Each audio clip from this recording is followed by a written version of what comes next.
Olá, hoje veja a entrevista ao deputado Osmar Serraglio, do PMDB do Paraná.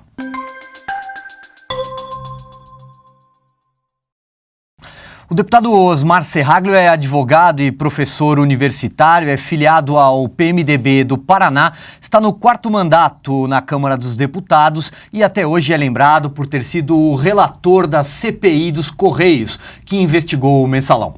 Também participa dessa entrevista o diretor de redação do site de Veja, Carlos Graeb.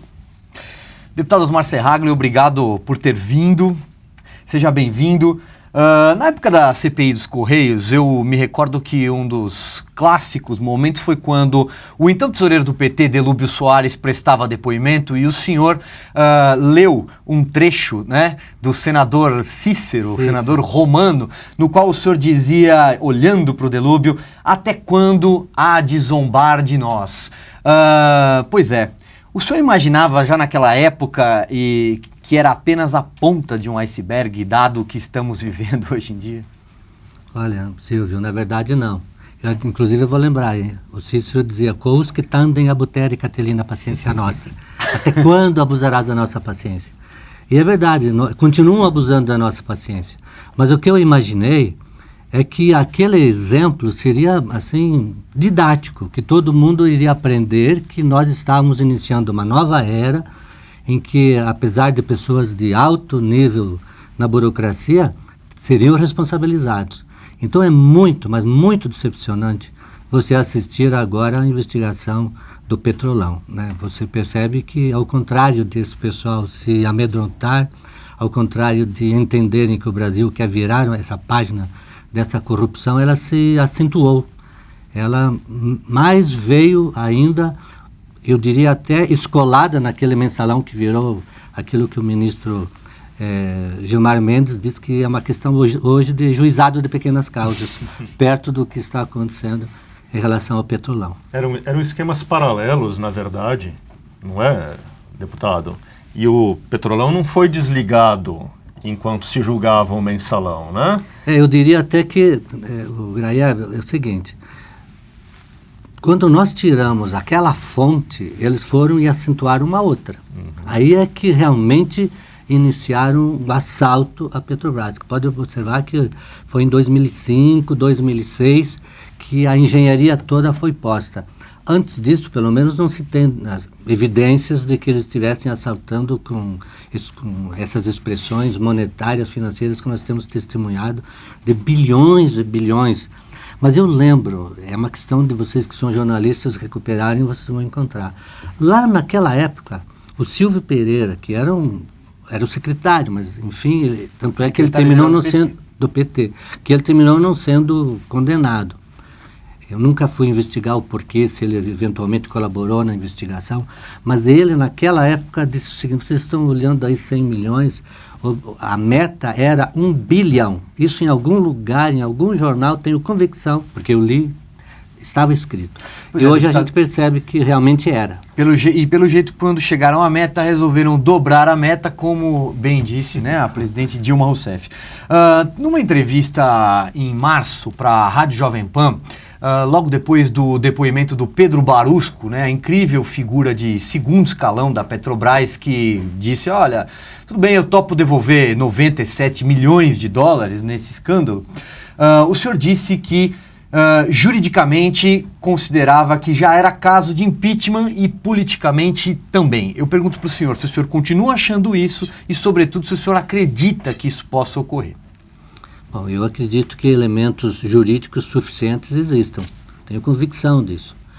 Porque você não precisa de muito. O que está vendo é uma concentração inteligente de quem está fazendo a defesa, no sentido de que se devesse achar a mão na massa. Mas não é isso. O julgamento da Casa Legislativa não é um julgamento jurídico, é um julgamento político.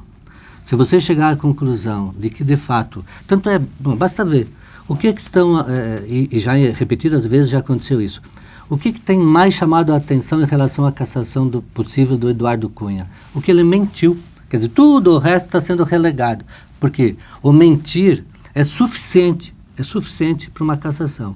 Aí, então, você vai para a conduta toda do que vem ocorrendo em relação a presidenta Dilma, você vai perceber que, mesmo neste ano, ela foi muito condescendente, enfim, não agiu com o rigor necessário em relação aos subordinados que comprovadamente estavam comprometidos com todo esse emaranhado do Petrolão. Isso é suficiente, é um julgamento político. O Supremo não pode dizer se o Congresso pode ou não pode cassar. Ele só pode ver se o rito foi obedecido. Se o rito não foi obedecido, aí o Supremo interfere, o Judiciário interfere.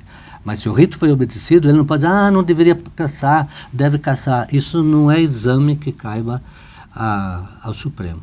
Agora, está nas mãos de um deputado do seu partido, Eduardo Cunha, presidente da Câmara, dar início, ou não, a um processo de impeachment. Houve um momento em que pareceu que era iminente esse início, daí depois uma confusão jurídica e tal, e agora já não sabe mais. O que está acontecendo nos bastidores do PMDB? O que o partido quer que o Eduardo Cunha faça? O que o senhor quer que o Eduardo Cunha faça? O Graeb, eu acho que ninguém de nós está... Quem está comandando isso tudo não é nem o partido, nem o que nós queremos. São duas pessoas em cima de uma lâmina e cada um jogando para ver quem se corta ou quem não se corta. Por que isso? Olha, é evidente que não é o PMDB que vai dizer o que o Eduardo deva ou não fazer. Agora, isso também é muito importante. Se vocês observarem, há uma... Desculpa, quem são as duas pessoas? Eduardo Cunha? O Eduardo Cunha e a presidente Dilma. Okay. Porque ambos estão na iminência de perderem o mandato. Aí é interessante, daqui a pouco, que a gente não sabe o que sucede por trás dos bastidores, que ambos, de alguma forma, conduzam um jogo em que nenhum se sobre. Mas veja só, eu não vou mencionar para não interferir em matéria de origem da imprensa, mas se vocês olharem, há uma revista semanal de umas 2 semanas atrás, em que o ministro Marco Aurélio, ministro do Supremo Tribunal Federal, disse o seguinte: não cabe ao presidente da Câmara nada sobre impeachment. Ainda ele fala, imagina o poder que o cidadão teria se ele pudesse ou não conduzir o impeachment. Em outras palavras, o que está havendo por parte do presidente da Câmara é um desrespeito à Lei 1079, que é a lei de impeachment, que diz que quando ele recebe a denúncia, ele tem que mandar para o plenário na primeira sessão. Quando houve esses mandados de segurança dos petistas em relação à conduta do presidente da Câmara relacionada ao rito que ele estava imprimindo nesse procedimento da cassação, o que os ministros Teori Zavascki e Rosa Weber disseram? Não se aplica o regimento, é preciso aplicar a lei de impeachment, porque a Constituição diz assim, que a cassação do mandato se procederá segundo disciplinar lei especial. Essa lei especial é a lei do impeachment, que diz que o presidente recebe e leva para o plenário, o que até agora não aconteceu. O que eu não entendi até agora também é, será que eu estou tão equivocado, e o ministro também já falou isso, e eu já li tanto sobre isso, que ninguém argumenta isso, nem oposição, nem ninguém está observando isso. Que o Supremo disse que se deve observar a lei. A lei diz que ele não tem esse poder, que ele tem que levar ao plenário. Mas, deputado, o senhor é do partido do Eduardo Cunha, então o partido não tem nenhuma maneira de influir nessa decisão? Só para complementar a pergunta do Graeb, deputado, bem objetivamente, o senhor acha que o Eduardo Cunha tem condições ainda de permanecer na cadeira de presidente da casa? Acho muito difícil. É evidente que, de novo, o julgamento do mandato do Cunha, como o julgamento do mandato da presidente Dilma, é um julgamento político. Político significa que é uma opção. A opinião minha, a opinião de alguns que são mais críticos, pode ser uma opinião pequena dentro do universo. Até a opinião pública, quantas vezes a opinião pública é relegada dentro da casa? Por isso, de novo, e eu vou dar um exemplo muito claro de julgamento político. Aliás, isso sucedeu numa campanha nos Estados Unidos. O candidato a presidente da República, adversário desse que eu vou dizer, enfim, eu sou candidato contra o João. Então, o que eu punha na minha propaganda? Eu colocava o coração do João na televisão, pum, pum, pum, pum, parou. Quem vem em seguida? O vice. E o cidadão perdeu a eleição pela expectativa de quem viria depois. Então, por isso que é um julgamento político. Pode acontecer que esses que tramam, que urdem essas sequências, eles possam imaginar o seguinte: o que é o day after Dilma? Quem vem? Será que é melhor manter a Dilma com um expurgo orquestrado, em que recupere? É possível recuperar a confiança do público? Então, primeiro, é possível recuperar? Se é possível recuperar, é possível, porque qualquer um que assuma, até alguém que se possa eleger, vamos supor que Cássio Michel e a Dilma no Tribunal Superior Eleitoral, que é uma coisa... Possibilidade. E se caçar, nós vamos para uma eleição. Nós temos que decidir isso no Congresso Nacional. Será que é melhor nós irmos para uma eleição? Ou ainda há uma possibilidade de algum arranjo, mas arranjo, volto a dizer, nenhum arranjo prevalecerá se não houver uma indicação clara de uma mudança radical. Uma mudança radical para que o povo... Porque o povo não vai mais se sacrificar. O povo vai dizer o seguinte: escuta, vão impor mais sacrifícios para quem? Para aqueles que nos fraudaram, que desviaram o nosso dinheiro.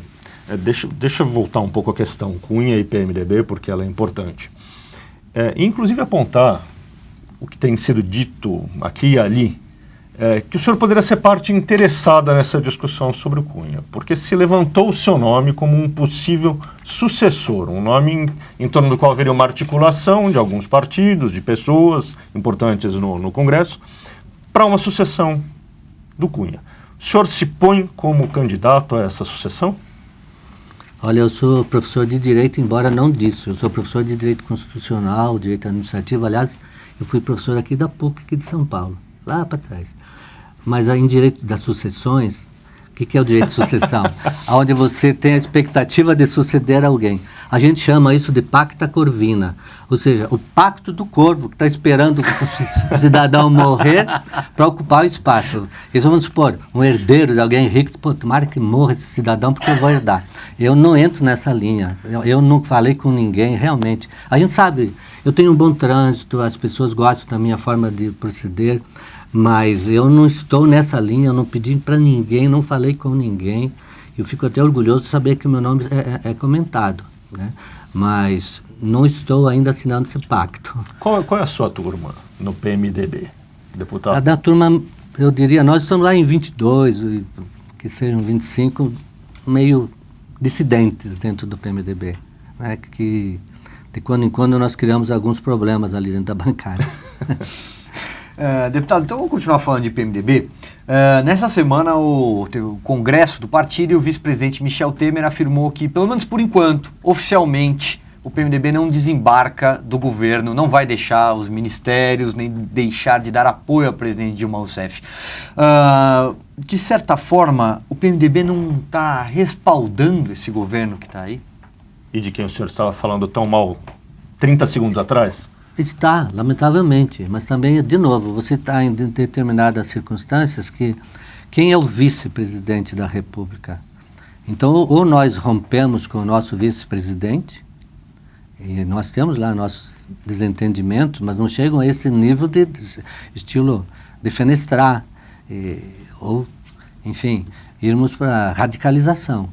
Nós estamos ainda pacificamente tentando construir alguma alternativa, mas você pode saber que se for para o impeachment, vai ter muito voto do PMDB pelo impeachment. O que o senhor acha da figura do Michel Temer, presidente? O que você imagina?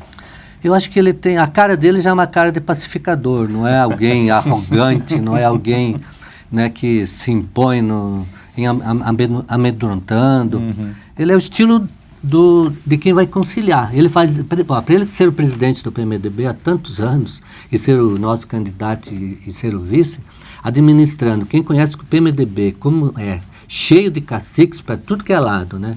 Em cada estado tem um dono do mundo, fora os que estão em Brasília. E ele consegue ainda, de alguma forma, conciliar.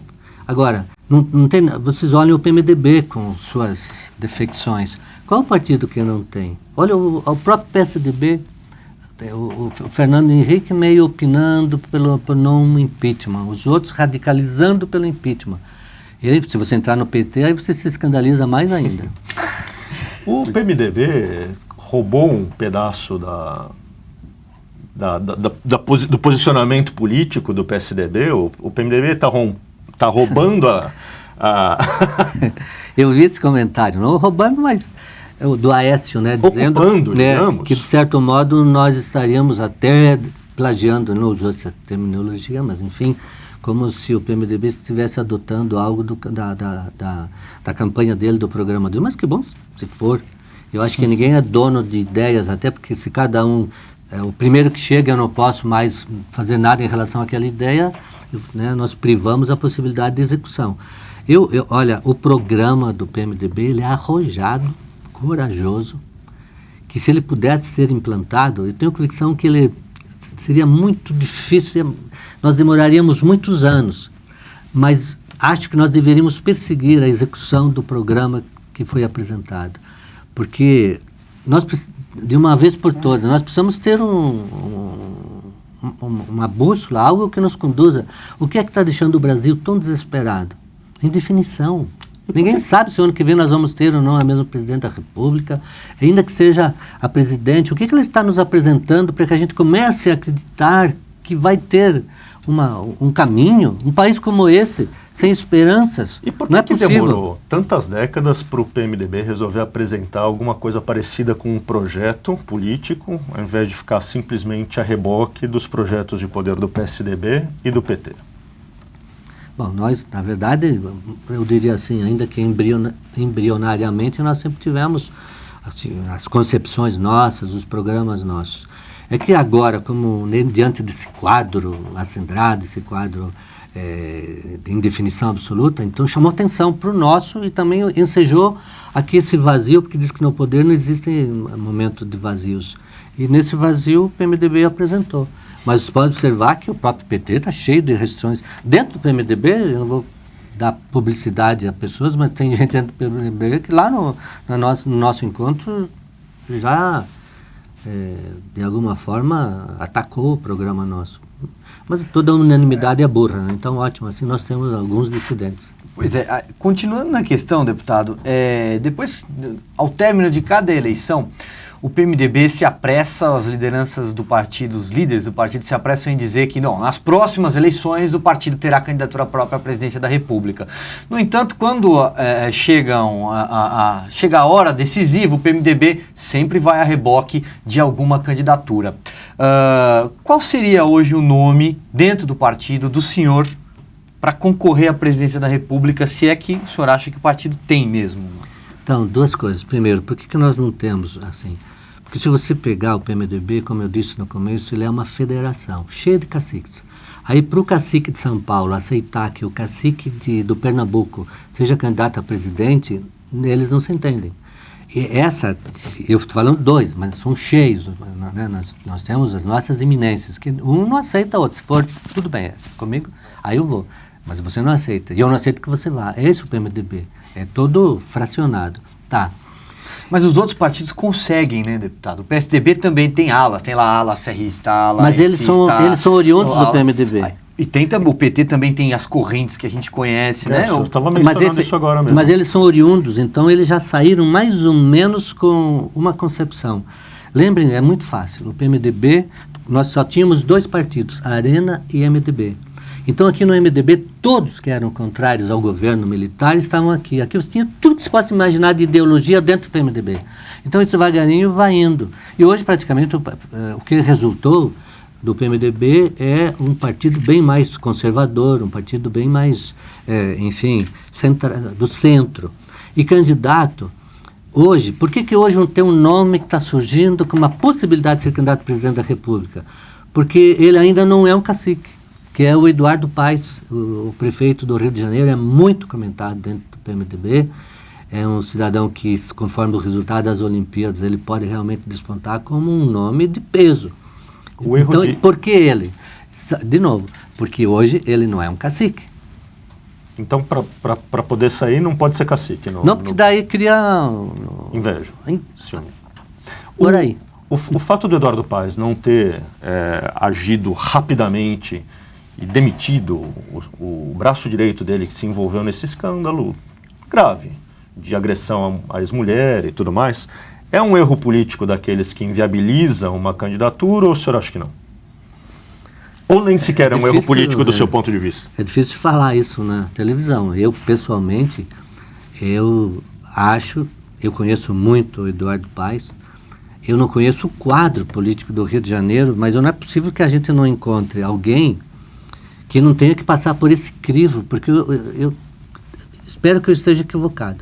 Mas por melhor que seja João Paulo, não lembro o nome dele, o pretenso candidato do Eduardo, ele vai enfrentar o tempo todo na campanha esse problema que está sendo anunciado o tempo todo na imprensa. Então, por que?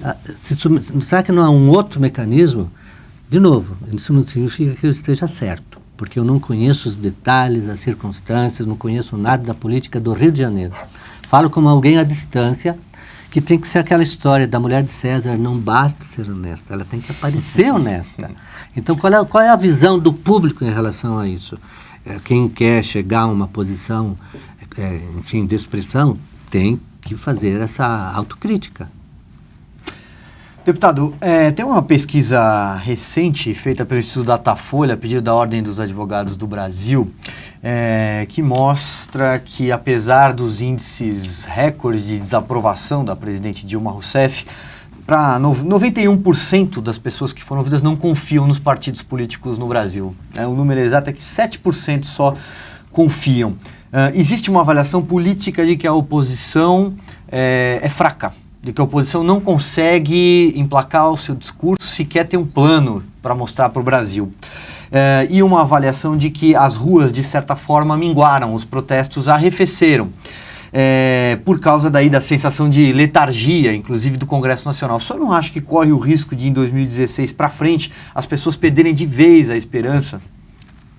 Não irem mais com a política, né? Sim, sim. Seria muito triste, né, que isso acontecesse. Agora, eu não posso censurar a população em relação à sua descrença nos partidos políticos, porque nós não temos partido político.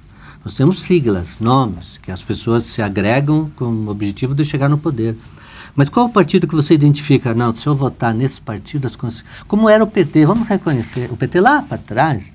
Quando nós falávamos dos partidos trabalhadores, do PT, a gente sabia mais ou menos, enfim, aquilo evocava à mente alguma coisa já que definia. Hoje nada, não tem ninguém. Qual é a diferença do meu PMDB com o PSDB, com o PSD, com esse PDT? Qual é a diferença para o cidadão?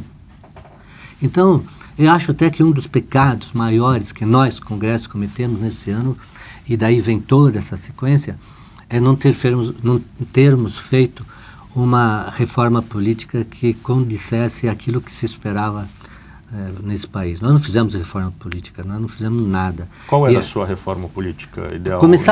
Primeiro passo já era suficiente, terminar com coligação, que é uma farsa total. Falar em partido político, com coligação, onde existem lugares onde o PT e o PSDB estão juntos, nesse país.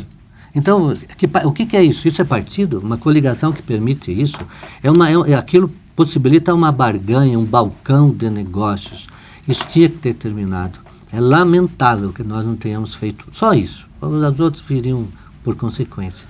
Deputado, fazer uma última pergunta. O senhor quer saber a opinião do senhor sobre a questão da proibição de empresas, né, de doarem para políticos e partidos já na próxima eleição.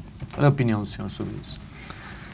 Bom, de novo, né, nós pegamos assim situações que são limite, que foi esse escândalo todo do petróleo, né, do petrolão, da Petrobras.